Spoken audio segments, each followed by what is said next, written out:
Understanding the phrase, collar a suspect, a guide for English learners. Hello and welcome to our English language learning series. Today, we're going to explore a fascinating phrase, collar a suspect. This expression is often used in crime dramas and detective stories, but what does it really mean? Let's dive in and demystify this phrase together. Collar a suspect is an idiomatic expression in English, originating from the world of law enforcement. To collar someone means to capture or apprehend them, especially in the context of police work. When police officers collar a suspect, they are catching or arresting a person who is suspected of committing a crime.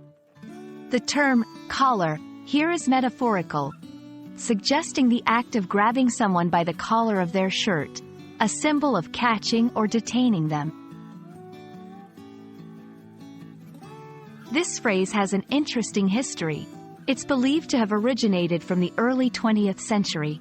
The word collar, in this context, is thought to be derived from the Old French word collier, meaning necklace or noose.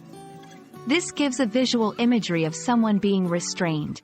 Over time, collar has become a slang term used primarily in police and detective work. Today, it's commonly heard in TV shows, movies, and in real-life police narratives. To better understand this phrase, let's see it in action. 1. The detective managed to collar the suspect just as he was trying to flee the scene. 2. After months of investigation, the police finally collared the main suspect in the robbery case. 3. The news reported that the authorities successfully collared the suspect without any harm to the public. There are several synonyms and related phrases that convey a similar meaning. Apprehend, a more formal term. Arrest, the official term for taking someone into police custody. Nab, a more informal synonym. Capture, used in a broader context, not just law enforcement. I hope this video has helped you understand the phrase, collar a suspect. It's a vivid expression that brings to life the drama of police work and investigations. Remember, learning a language is not just about words, but also about the culture and stories behind them.